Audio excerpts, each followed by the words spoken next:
Welcome. Lynn here, and this is Let's Talk Love, a show where we talk about love, life, and everything in between.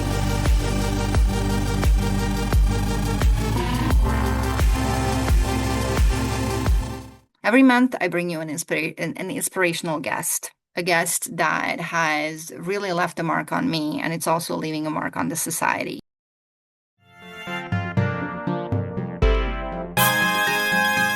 Best-selling author, keynote speaker, talk show host, and educator. She has extensive experience in public administration, human resources management, workforce development. I mean, a wealth of knowledge, right? And she believes that our profession should align with our purpose and passion. Thus, she invests her time and efforts to propel people into it. She also hosts Purpose Today, which airs weekly on the Daily Gospel Network, and I happen to have been a part of. It's a great show. If you're interested in being a guest, please do reach out to her, connect with her. Our information should be in the description. But let's join me in welcoming Dr. April Dobson. April, thank you so much for being here. I'm so ecstatic to talk to you today. And to kick this off, I'd love to know how you got into what it is that you do right now. Absolutely. And thank you so much, Isla, for having me on your podcast. I really appreciate it. I have had a very wonderful career, what I consider to be a wonderful career. And I spent 11 years in the Air Force. I've worked for a variety of federal government agencies, and I just recently started leading up to my retirement from the federal government. And prior to joining the Air Force, I was in radio broadcasting for 4 years and absolutely loved it. And during my Air Force career, I discovered just the passion that I had about helping people in HR just as a result of doing a special duty assignment. And so I made a decision that whenever I left the Air Force, whenever that was, I was going to make a career pivot from Intel to HR. And it has been a wonderful journey for me because I had an opportunity to do a lot of different HR roles. I've had an opportunity to do HR consulting. And just recently, I decided that I was going to do something that God placed in my heart last year, and that was start a talk show. And that talk show is Purpose Today, and I really, work to inspire people to pursue their purpose and do what they love today and every day. And with Purpose Today, I have also launched Purpose Today Global, and it is an effort to really coach and consult and inspire more people to identify and pursue their purpose and allow their purpose to align with their profession. So that's just a little bit about what I do and how I ended up doing it. Amazing, amazing. I mean, the skill set that you bring to this, it's incredible. Just the fact that you have gotten to do so many things in your lifetime, and now you get to combine it all and actually enrich someone else's life and kind of show them the way. It's just so rewarding, right? Because God kind of puts us in that path. Right? I feel that we go through these things just because we need to kind of come up with a map for someone else, right? So whether we go through the good times or the bad times, they tend to really serve us well in being a guide for those who may feel lost, right? Or may not have found a way just yet. Wonderful. Well, you're such a gift, really. So, here on this show, we talk about love and really sort of the inspiration behind it. And so, what I love to ask you is, how do you define love? What is your definition of love? So I believe that God is love, and we're able to love through Him. And I think when we look at it from that lens, then we can love ourselves the way that we should love ourselves, and we can love people the way that we should love people. I believe the level of love is that we love our neighbor as ourselves. So if you don't have the right self-love, there is no way that you can properly, love others. But I think another thing that's important is for people to understand that they have to love themselves. They have to be kind to themselves. And I think some people kind of misappropriate that, if you will. Sometimes people will put people before themselves, and I can say that, I had to learn, through experience that it's not about putting people before yourself, but it's loving people as you love yourself, right? So you never can extend something to someone else that you're not first extending to yourself. Mm-hmm. And so I think when we are overflowing with love, when we are full of love, when we're full of joy, when we're full of, peace, we're able to share that and spread that with others. So that's my perspective. But it's loving people as you love yourself, right? So you never can extend something to someone else that you're not first extending to yourself. Mm-hmm. And so I think when we are overflowing with love, when we are full of love, when we're full of joy, when we're full of, peace, we're able to share that and spread that with others. So that's my perspective. My perspective. That's absolutely true. So how did you begin to kind of love yourself or to discover that self-love? So I think, for me, it's been a combination of things, right? I had very loving parents. I had, parents who, raised me and my siblings to first, have a relationship with God, to treat people right first within our family, right? And to even see ourselves, right. As my parents always could see certain things in us, when we were growing up. And if they could see that we weren't, really operating, at our full potential, they would try to encourage us, to really be the best versions of ourselves, right? And then even outside of the home, treating other people, the right way. And so I think that's really where it started. And I think that grew even after I joined the Air Force, left home, and traveled around the world and had an opportunity to be connected to a lot of different people and a lot of different ministries. Just even having more self-discovery and personal development and, and really just getting to know, and deepening and strengthening my relationship with God. I think that really helped me even more to even broaden, my horizons and, to continue to develop myself, as a person, and then begin to, help to develop people in the ways that are, meaningful for me and that are aligned with, with my purpose. And so, that has been my journey. Incredible. So I would imagine that you being out in the world, you got to see a lot, right? And you got to really learn from. It depends where you went. They had a different form of maybe how they showed love, right? Because sometimes when we're in this bubble, we can't really see. So you had the opportunity to go out and actually see the world and how love actually looks like.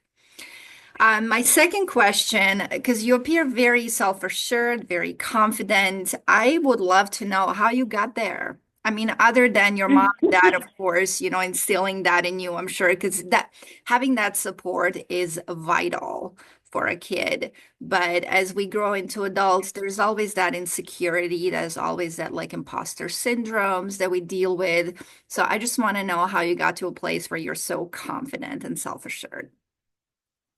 So, even as a child, I was very bold and, confident. I said what was on my mind. And that was something that I actually had to get reeled back in for as a child, saying exactly what was on my mind, right?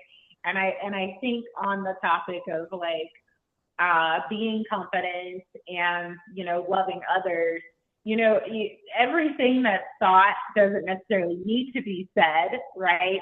But there's also a loving way and a kind way that you can say things. But I think for me, I always was, given the freedom and the flexibility to be who I was, growing up as a child. It was just learning to be who I was without, um, coming off the wrong way to other people, right? Mm-hmm. And that's just a part of, I think, learning and growing, right? And I think finding people who are willing to help you grow and to help you develop and allow you to be your authentic self while still allowing you to strengthen, areas that you can strengthen. So, I always was given that freedom and that, that liberty to do so. And I think over my career, as I had exposure to different things, I learned, what I enjoyed professionally. I learned what I was passionate about. And so having that foundation that I had as a child, to be confident, but to also make sure, that in the process, you're, maintaining kindness, you're, not saying something that can come off as offensive to other people, but still being authentic. I found ways to apply that even in a professional sense. Mm-hmm. And so I just learned early on that it was important to do what you love. I did face some minor challenges when I was transitioning from the Air Force with my idea of, pivoting into what I love. Mm-hmm. I did have some conversations, right, surrounding that.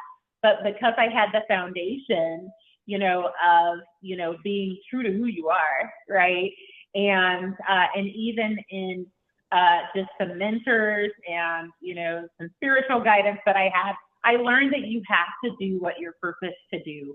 So I gained more confidence, from that. So, I'm grateful just for the relationships, in my life, mentors, spiritual leaders, prior supervisors, friends, family, who have really just allowed that, cultivation along the way. And I think all of those things and even my faith have really allowed me, to be the confident person who I am. And I think when we can walk in an authentic, situation, and we can be who we authentically are, I think that makes us more confident. And I think when we know who we are, we know our identity, we know who created us, I think we can have confidence there too. Oh, absolutely. I feel having the support is absolutely essential, because we don't know everything, right? And so Right. we learn things along the way, and learning from those who have done it before us or who are in a place where we want to be um, is a way to go. Let me know. You want to be my guest? Do you know someone who has an inspirational story? Because I'm always looking for guests to inspire, uplift, and move. And say for myself as well, because you kind of think that you know things, but then you discover you Right. don't. And the more you learn, you discover the less you know, which of course can leave you very insecure, right? Knowing that it's like, oh my gosh, there's so much I have to learn, can also be overwhelming too. But it really all boils down to being that authentic self. For me, it was really kind of, I was living under a mask most of my life. And so it wasn't until I was in my probably late 30s that I really took off the mask and kind of became that authentic self. But it looks like you had that way, way before, which is, I'm sure, which has been great for you, obviously. And now you can actually show those who are looking for that path as well. So that was a great question. I learned that it is very important to ask a lot of questions, right? So being divorced, there's a lot of things that I didn't know in my teens and 20s that I learned, by my mid 30s, right? I'm in my mid 40s now. Mm-hmm. And so there's a lot that I learned. So I learned that while there are a lot of wonderful qualities that I have, I need to ensure that, the person is, very compatible with me, that we're going in the right direction, that, our purposes align. Those things are very important, because I might be the right person for someone who may not be the right person for me. Mm-hmm. And so for me, I think, the values are important, the purpose is important. So those are some things that I learned from past relationships. I tend to be a person who is very accommodating. And I think that with wisdom, I've learned that you should align on certain things. There's certain core values. It's not just your faith, but it's also core values that need to align. The purpose that for your lives has to align. So I think it's important, to look at that. I think sometimes people will go, oh, we have the same faith, so it's going to work, right? Yes, everybody's But it looking goes for that beyond compatibility, right? Because we've been so Right. drilled into that whole, oh, you got to be compatible, you got to be compatible. It's like, sometimes opposites do attract, because Yeah. where there might be void within you, as in, maybe you are in your little bubble, right? But now they expose you to that other world as well, as long as it's something that is aligned with you, with your growth. Because if it's someone who takes you off track, that's not going to be good. Right. Right. And that's why, Right. so when it comes to compatibility, it's really for us to define what that is for us. For me, it would be someone who really understands what I'm passionate about, and it's there to Right. support me, right? Because Yeah. being together means we're partners. We're partners in life. We're partners in business in a way, right? Because we need to support each other. And so Right. finding that is so essential for long-term success, right? We can have these Right. short-term relationships and it can be all fun and everything, but in the end, it's like you want to, especially later in life, I feel that we're a lot more attuned with who Right. fits and who doesn't, right? Because when you're in your 20s, your priorities are different, right? Right. You're looking to reproduce, right? You're looking to create life, whereas right now you have kids, right? And so your kids are grown, and now maybe you want to have kids, or maybe you don't want to have kids with the next one, and so it's it's really case by case, and it's for you to decide. Yeah. Yeah. I Yeah. mean, yes, yes. I'm actually very excited for you because, Thank you. I get to live this through my clients because, I've been married for going on nearly 20 years now. So, but the dating world and everything, it hasn't really changed that much, except it's gotten a lot faster and it's a lot more click of a button kind of approach that seems to be rubbing everybody the wrong way. But you can meet online and you can also meet organically, you know. Um, what are sort of the places where you are kind of exposing yourself to meet new That's a fits? great question. That is a great question, Isla. So I have, like I said before, because I serve on the singles ministry at my church, I don't try to meet anybody at my church. Uh-huh. And people might have different views on that, but I believe, I'm there to serve. I'm there, to continue to grow spiritually. So I don't expect to meet anybody at my church. Mm-hmm. I'm not closing the door if that's the way that God wants to do it, but I don't, I don't go looking for that, right? So I have started attending different singles events at other churches that are in my area. Mm-hmm. I also have started attending singles events that are with different organizations that are held in my area. I have created an online dating profile. I also have joined groups that friends have told me about that are groups specifically, for people who are have the same faith, who are looking for a spouse. So those are, some of the things that I've been doing. And then, I've even said to some of my friends, If you'd like to introduce me to someone, or you know someone and you believe that, it might be a good match, I'm open, to people, connecting me with someone. And then, like I said, if I'm, traveling or whatever, I keep my ears and my eyes, open.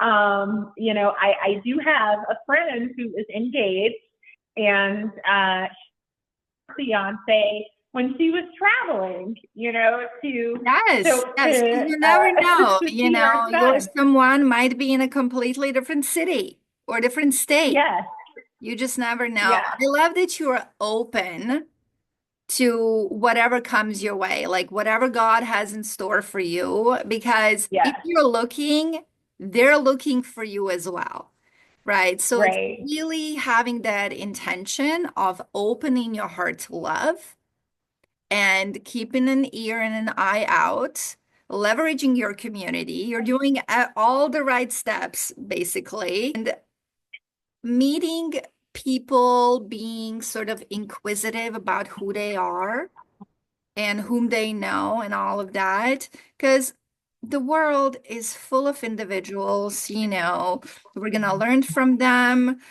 They're going to be lessons for us, some are going to be blessings. And so that's the beauty of life, I feel.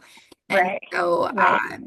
I am honored to live vicariously through my clients as they go out and they meet these individuals. So, That is awesome. yeah, absolutely. Anybody wants to connect with you, what would be the best way to do that? Absolutely. So I am on Facebook.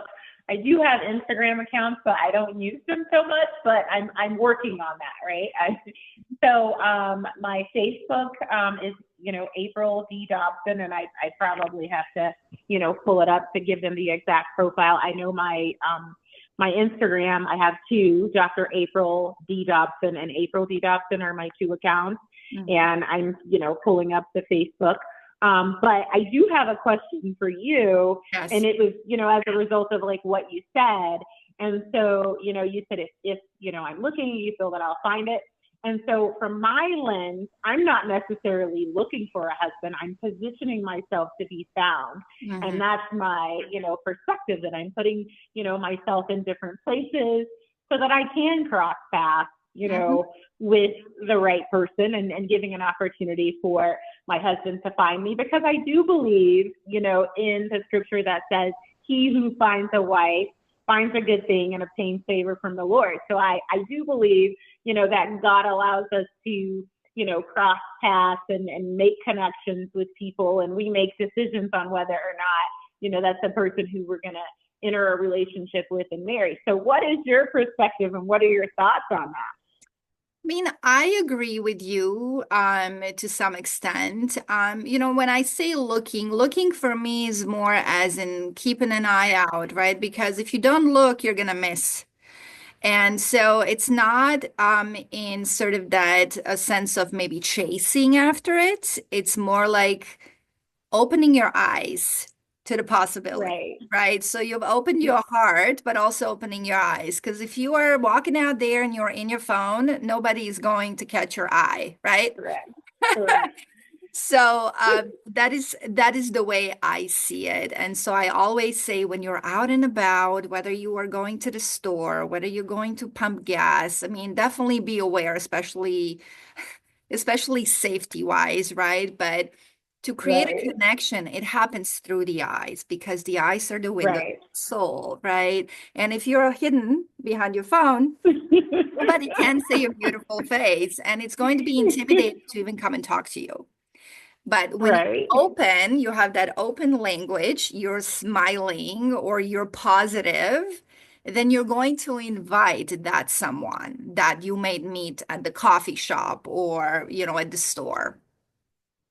And so that is how I see it. That's good.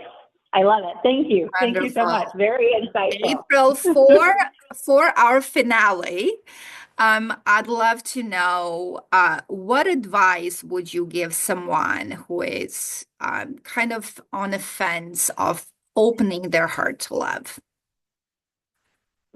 So I think someone who is on the fence, I would say first, they need to ask themselves, why are they on the fence?